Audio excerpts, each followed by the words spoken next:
GST collection में बना क्या नया रिकॉर्ड? एटीएम ट्रांजैक्शन पर लागू हुआ क्या नया नियम?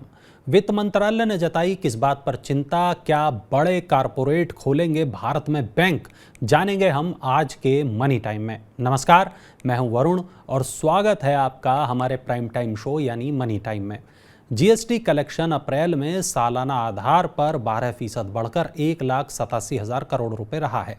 ये किसी एक महीने में जमा किया गया, एकत्रित किया गया अब तक का सबसे अधिक जीएसटी राजस्व है।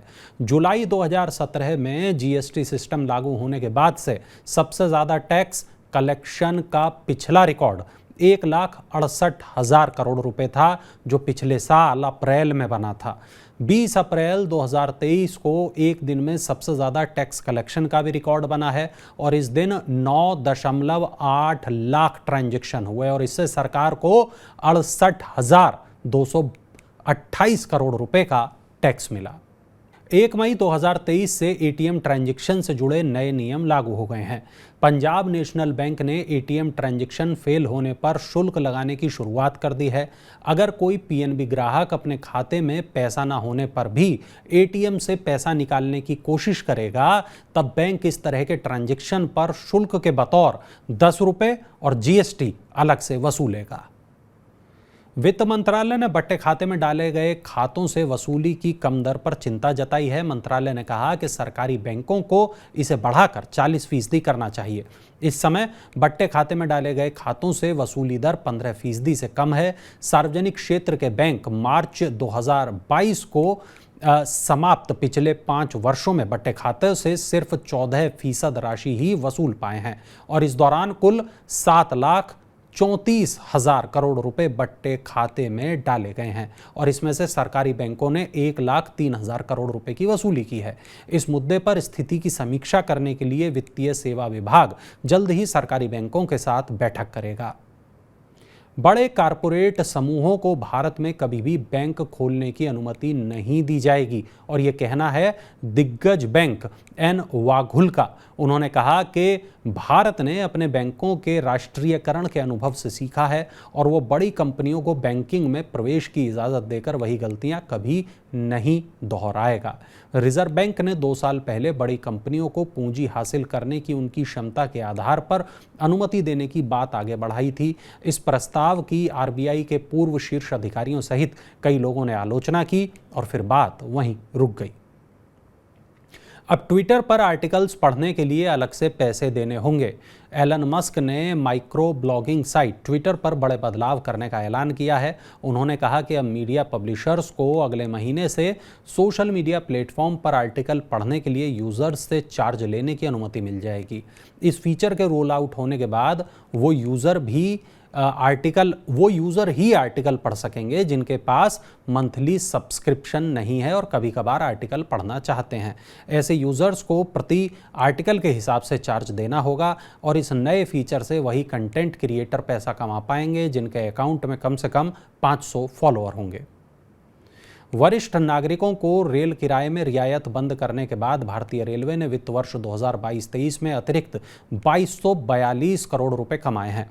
1 अप्रैल 2022 से लेकर 31 मार्च 2023 के बीच करीब 8 करोड़ सीनियर सिटीजन्स ने भारतीय रेल से सफ़र किया और इस दौरान भारतीय रेलवे ने सीनियर सिटीजन्स के टिकट पर कुल 5,062 करोड़ रुपए का राजस्व प्राप्त किया है, जिसमें 2242 करोड़ रुपए उस रियायत के हैं जो कोविड से पहले वरिष्ठ नागरिकों को उपलब्ध थी।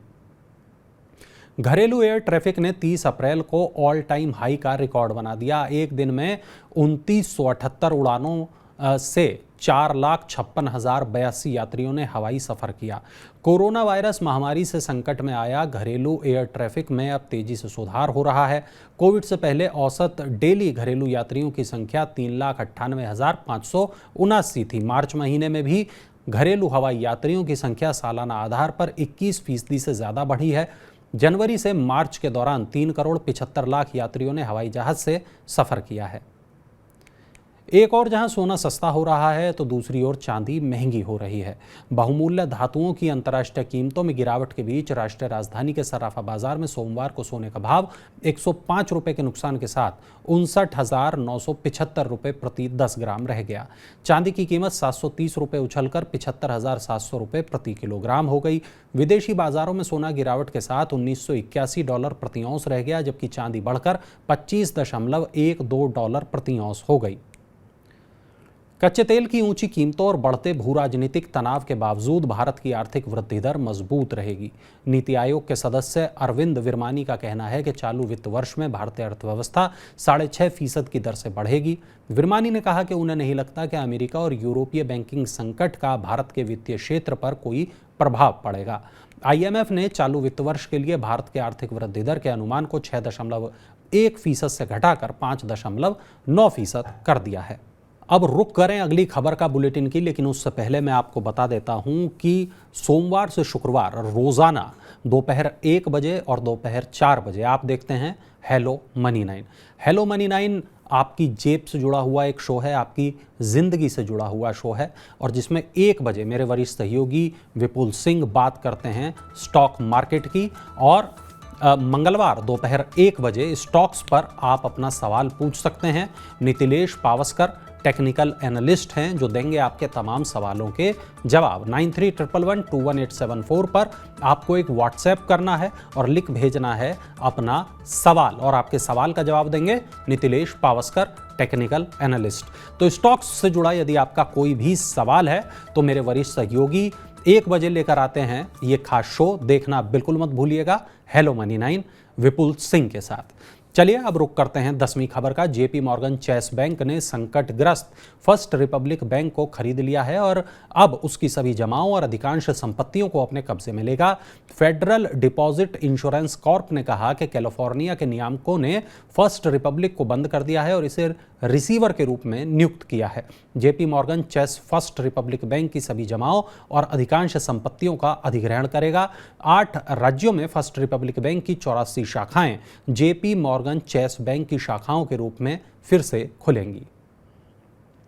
संकट में फंसे जेपी समूह की प्रमुख कंपनी जयप्रकाश एसोसिएट्स ने 4,161 करोड़ रुपए के कर्ज को लेकर चूक की है। चूक राशि में मूल और ब्याज शामिल है। जयप्रकाश एसोसिएट्स ने बताया कि उसने 31 मार्च को मूल राशि 1,653 करोड़ रुपए और 2,508 करोड़ रुपए का ब्याज लौटाने की चूक की है। ये कर्ज विभिन्न बैंकों से लिया गया है। कंपनी के ऊपर कुल कर्ज 29,396 करोड़ रुपए है। इसे 2037 तक लौटाना है। इसमें से 31 मार्च 2023 तक 4,161 करोड़ रुपए का बकाया लौटाना था जो नहीं चुकाया जा सका। होंडा कार्स इंडिया अपनी पहली कॉम्पैक्ट एसयूवी लॉन्च करने की तैयारी में है। कंपनी अगले महीने भारत में अपनी नई कॉम्पैक्ट एसयूवी एलिवेट को पेश कर सकती है। इसे आधिकारिक तौर पर इस साल के अंत तक लॉन्च किया जा सकता है। होंडा नई एसयूवी के जरिए हुंडई क्रेटा, किया सेल्टोस और ग्रैंड विटारा जैसी कॉम्पैक्ट मॉडल को सीधी टक्कर देगा। होंडा एलिवेट को सिटी सेडान की नई पीढ़ी के प्लेटफॉर्म पर तैयार किया जाएगा। अब मैं बुलेटिन को खत्म करता हूं, उससे पहले बता देता हूं हेलो मनी 9 में कल दोपहर 4 बजे क्या कुछ होगा।